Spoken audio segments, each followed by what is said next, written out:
2839 Let it go. Sunny and Neffys, and all of humanity, by extension, were racing against time. It was unclear how long it would take to reach the tomb of Ariel, enter it, and find the key to defeating Astarion inside, so they had to depart as soon as possible. However, abandoning the human domain was not a simple matter. They knew that their absence would cause harm to humanity. That was unavoidable, considering how dependent everyone was on the two supremes who ruled the world, one from under the sun, the other from the shadows. Now that the plague of Astarion was spreading like a wildfire, the damage their departure would cause was difficult to imagine. However, that damage could not compare to the complete annihilation that letting Astarion win would cause. Neither did it compare to the widespread devastation that engaging him in a direct battle would entail. So, all Sunny and Neffys could do was find ways to mitigate the harm their absence would cause. They needed to prepare all kinds of countermeasures to unexpected calamities, delegate as many of their responsibilities as possible to competent people, pull back the forces of the human domain and establish firm defensive lines on the frontiers of the dream realm, and so on. They needed to prepare for the dangerous journey to the tomb of Ariel, as well. A team of masterful engineers, smiths, carpenters, and enchanters was gathered to refit and reinforce the chain breaker for the nearing battle. Sunny began establishing a series of fail-safes and contingencies for the Shadow Clan, while simultaneously withdrawing his forces and concentrating them in one place.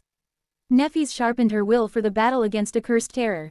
There was a particular reason why Sunny had asked her to accompany him to the tomb of Ariel.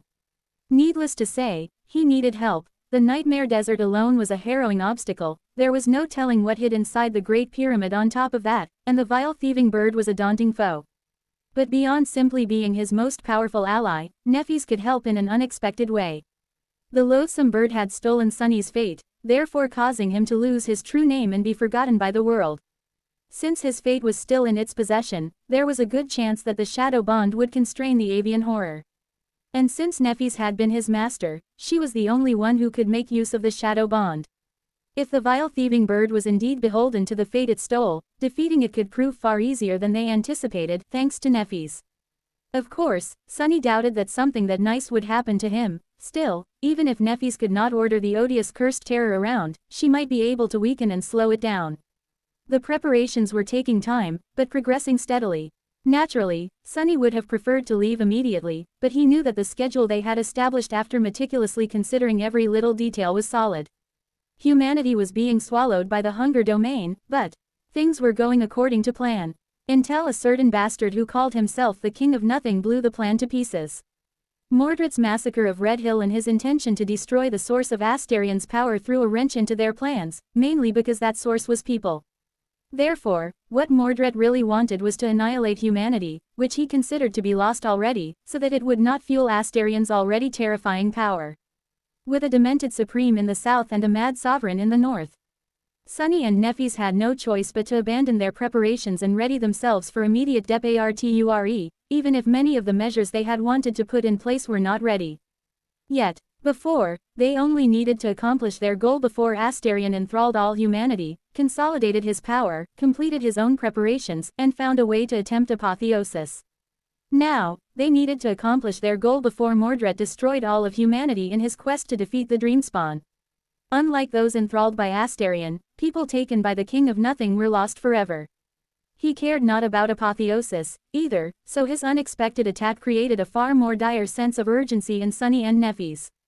So, just a few days later, they simply left. It felt too strange. Sunny had not even noticed when he became responsible for so many things. For him, it had almost always been going from one crisis to another, and at some point, he simply found himself responsible for numerous people, for all people, really, as well as the fate of existence itself. The caravan of 40,000 refugees he had led across Antarctica once seemed like child's play now. He did not even know it, but the weight of that responsibility always rested on his shoulders, pressing down with crushing force. That was why abandoning that responsibility felt both liberating and appalling. Someone else might have been happy to be free of it, but Sunny had chosen to carry the burden himself. He had made the decision to become responsible for everything of his own free will, so abandoning humanity in its time of need, even if it was to save it, made him feel torn and uneasy. But there was nothing else he could do. This was the best choice he could make at the moment, both for the sake of humanity and for the sake of himself.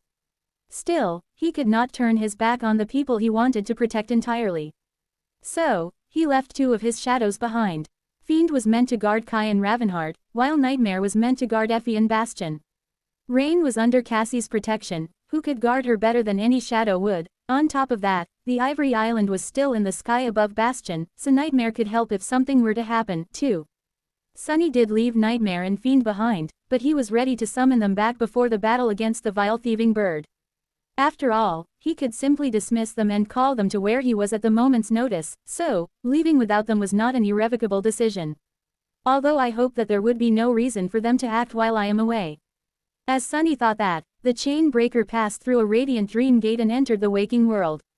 2840 Effect and Cause. There was no one aboard the chain breaker except Neffys and Sunny. She was wearing a light tunic, holding the oars with a steady hand. He was shrouded in a Nenki's mantle, leaning on the railing nearby. The deck of the flying ship was desolate, and they were both silent, consumed by heavy thoughts. The chain breaker looked somewhat different from how it had been before. There were bands of dull metal reinforcing its elegant hull, a new ram protruding from its bow, and countless other alterations that were hidden from sight, making it look more like a battleship than a stunning yacht. Sunny and Cassie also created a miniature version of the defensive array they developed to secure the human citadels in the Dream Realm, which itself was based on the spell Sunny had created in Ariel's game, and applied it to the flying ship. It was odd, really. The chain breaker looked unfamiliar, but Sunny recognized its new shape well. He had seen it already, once, in the tomb of Ariel, where he and Neffys had found the chain breaker drifting on the currents of the great river and were surprised by its embattled look. Sunny did not know if the artisans who had refitted the flying ship had simply chosen the optimal design, or if their design had been informed by the sketches he supplied through Cassie to illustrate what he wanted. Had the past been informed by the future? That was a paradox he did not really want to think about, at the moment. All he wanted was for the chain breaker to survive the Nightmare Desert and get inside the tomb of Ariel in one piece.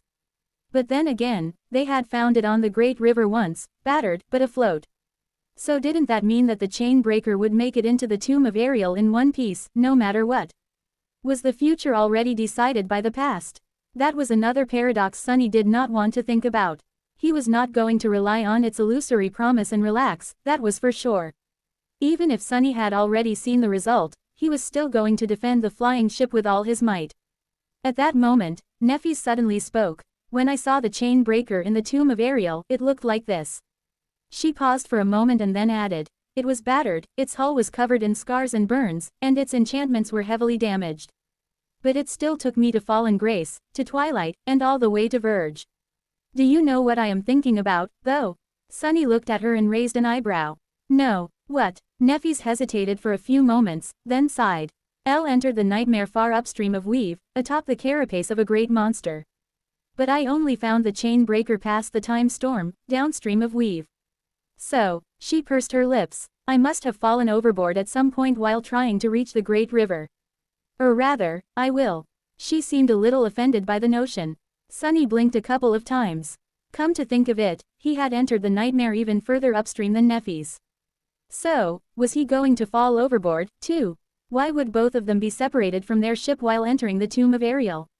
He scratched the back of his head. I guess getting into that pyramid will be a rough process. Well, no surprise. There were all those Butte G flies, after all. A swarm of great ones so vast that Sunny felt a hint of terror just thinking about it, despite being a supreme. Neffys looked at him intently, then looked ahead. It's strange, isn't it? The future being our past, which is our future. Sunny chuckled. Oh, yes, it is indeed odd, strange enough to drive one mad. The chain breaker already emerged from the dream gate that Neffys had summoned. They had quite a way to go. First to the Forgotten Shore, and then to the Nightmare Desert, repeating her lonesome journey she had made as a sleeper. There were no subjects of the Longing Domain on the Forgotten Shore, and Neffys obviously did not place a tether there. So, she could not open her dream gate directly between Bastion and the Dark City. Instead, they had come to the waking world first. Considering that their journey had to be completed in utter secrecy, the place where Neffys had led them was not in the NQSC. It was in the remote area of the desolate, deadly wasteland far north of the city. As the flying ship moved above the poisoned ground, Sunny could see swarms of nightmare creatures scurrying to hide from its shadow. He could also vaguely hear the call of Nightmare, hinting at the presence of several nightmare gates nearby. Sunny frowned. He had not had the reason to venture into the lifeless wilderness of the northern quadrant often, but the last time he did, soon after becoming a saint, on his way back to Antarctica, there were not nearly as many gates and nightmare creatures polluting the world. Perhaps this area was simply less fortunate, or maybe it was a sign of how much closer the waking world was to being devoured by the dream realm completely, now. In any case, there was no reason for them to stay here long.